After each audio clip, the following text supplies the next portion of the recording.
Vasai Virar crime branch unit 3 ने एक ऐसे गिरोह के 4 सदस्यों को गिरफ्तार किया है जो सस्ते में फ्लैट देने के नाम पर लोगों के साथ ठगी किया करते थे। इस गिरोह में 2 वकील भी शामिल हैं। इन लोगों ने थाने, मुंबई व वसई विरार में 156 लोगों के साथ ठगी की है और 3 करोड़ 75 लाख रुपए की चपत लगाई है वगैरह वगैरह सब। वो आजू बाजू को पुलिस वगैरह को वो सब देना पड़ेगा, सारा जो भी लिटिगेशन है वो सब खत्म करना पड़ेगा। वो सारा प्रोसेस होने में 6 महीने जाएगा, बट आपको 3 या 4 महीने में ही हम आपको बुलाएंगे।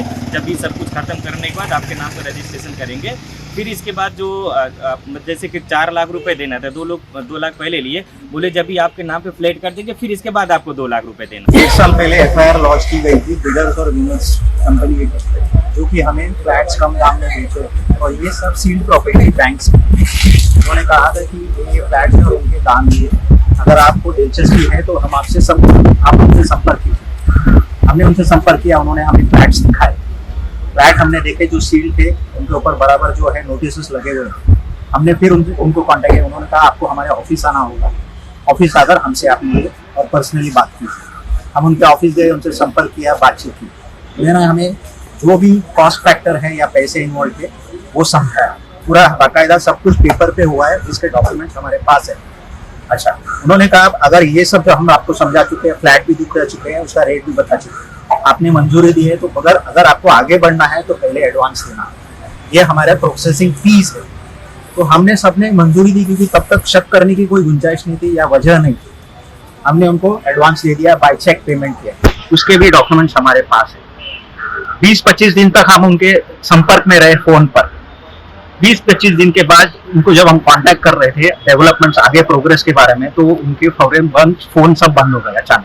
कोई रिस्पॉन्ड नहीं कर रहा था, कोई फोन का जवाब नहीं दे रहा था, कोई हमसे संपर्क नहीं कर रहा। हमने सोचा कोई तो भी कुछ गड़बड़ है का। हमने तुरंत आकर उनके ऑफिस जाकर देखा, वहां ताला लगा हुआ था। ये सारे के सारे वहां से भाग लिए। उसके बाद हमने अरनाला पुलिस स्टेशन में जाके कंप्लेंट की।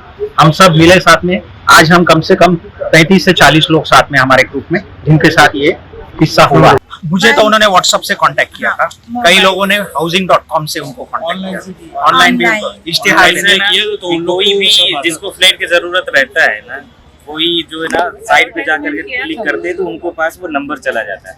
वो फोन करके बोलते हैं सर आप फ्लैट देख रहे हो क्या? हम लोग बोलते हैं हाँ फ्लैट देख रहे हैं। तो वो बोलते हैं आ जाइए, हमारे पास में NPA प्रॉपर्टी है जो 3 बार ऑक्शन हो चुके, कोई खरीदने वाला अभी नहीं है।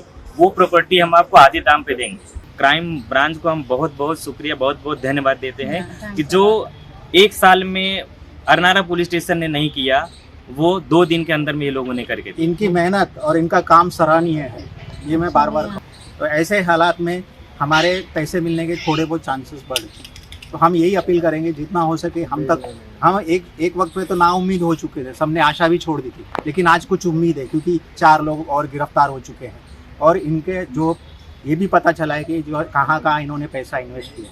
तो आज एक उम्मीद तो है कि कुछ पैसा हमें मिल सके। DCP crime branch Avinash Ambure ने बताया कि अरनाला निवासी पीयूष कुमार दीवान 56 वर्षीय के साथ जून 2021 में कुछ लोगों ने सस्ते में फ्लैट देने के नाम पर ठगी की थी।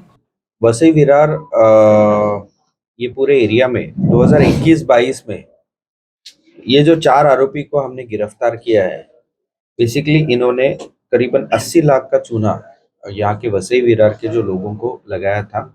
इनका बेसिकली मोडस ऑपरेंडी ऐसा था कि जो बैंक से ऑक्शन किए जाने वाले, जो बैंक ने मॉर्गेज में लोन रीपेमेंट में पैसे दिया नहीं है, वैसे वाले जो फ्लैट्स बैंक मॉर्गेज करके उनके ताबे में लेते थे, वही फ्लैट्स ये ऑक्शन में आपको बेच देंगे, ऐसा करके इन्होंने करीबन 80 लोगों को इन्होंने फंसाया था।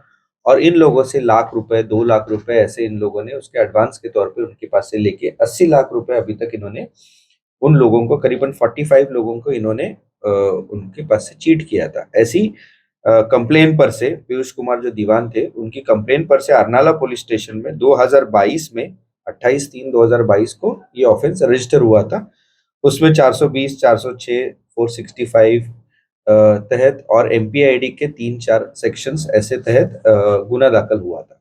साथ ही अंबुरे ने जानकारी देते हुए बताया कि सीसीटीवी फुटेज व गुप्त सूचना के आधार पर हमने एक महिला हिना इकबाल चुडेसरा उर्फ अलायदा शाह उर्फ हिना सैयद को गिरफ्तार किया है, जिसके बाद इस रैकेट का पर्दाफाश हुआ। यह तीनों आरोपी बैंक द्वारा सील किए गए फ्लैटों की डिटेल निकालते थे। इसके बाद सस्ते दाम पर फ्लैट दिलाने का झांसा देकर लोगों से बैंकिंग अमाउंट लेकर ठगते थे। इसके जो आरोपी थे, ये चारों आरोपी फरार हो गए थे। इनका कुछ आता पता नहीं था। हमारी यूनिट 3 की टीम पूरी इसमें काम पे लगी हुई थी। हम इंफॉर्मेशन मिलने के बाद में हमने सबसे पहले उसमें की जो एक महिला आरोपी थी, उसका नाम हिना चुडेसरा बोल के है। उसने यहाँ पे उसका नाम बनाया था अलायदा शेख, जो यहाँ पे लोगों को बताती थी कि उसका नाम अलायदा शेख है, लेकिन उसका असली नाम था हिना चुडेसरा। इसको हमने जो वीडियोस और हमने जो भी कुछ इन्फॉर्मेशन मिली उसके ऊपर से हमने उसको दहसर से पहले इसको हमने हिरासत में लिया। इसकी पूछताछ में हमें पता चला कि जो बाकी के 3 लोग थे, उसमें से हमने पहले परवेज शेख नाम का बंदा था, उसको मीरा रोड से हमने उसको अरेस्ट किया। ये परवेज शेख यहाँ पे जो वसई विरार में खुद का नाम प्रवीण ननवरे बताता था लोगों को। प्रवीण ननवरे नाम से वो यहाँ पे परिचित था। उसको हमने गिरफ्तार किया। उसके बाद में उसके साथ के और 2 लोगों को, सोहेब शेख और दूसरा था प्रवीण ननावरे, जो और एक बंदा था कलवा का, उन दोनों को हमने अरेस्ट किया। ऐसे करीब 4 आरोपियों को हमने अरेस्ट किया। 4 आरोपियों के अरेस्ट करने के बाद में हमें पता चला कि इन्होंने ऐसी सेम मोडस ऑपरेंडी से इन्होंने आजाद मैदान पुलिस स्टेशन में भी 2022 में गुना दर्ज है। वहां पे करीबन इन्होंने 1 करोड़ के ऊपर 1 करोड़ लोगों से उठाए थे, करीबन 51 लोगों को। उनको अभी फिलहाल तो क्राइम ब्रांच ने अरेस्ट किया है। उनको फर्दर इन्वेस्टिगेशन के लिए हमने आरनाला पुलिस स्टेशन दिया है। आगे इन्वेस्टिगेशन में, इंट्रोगेशन में ये सब डिटेल्स हमें पता चलेगा।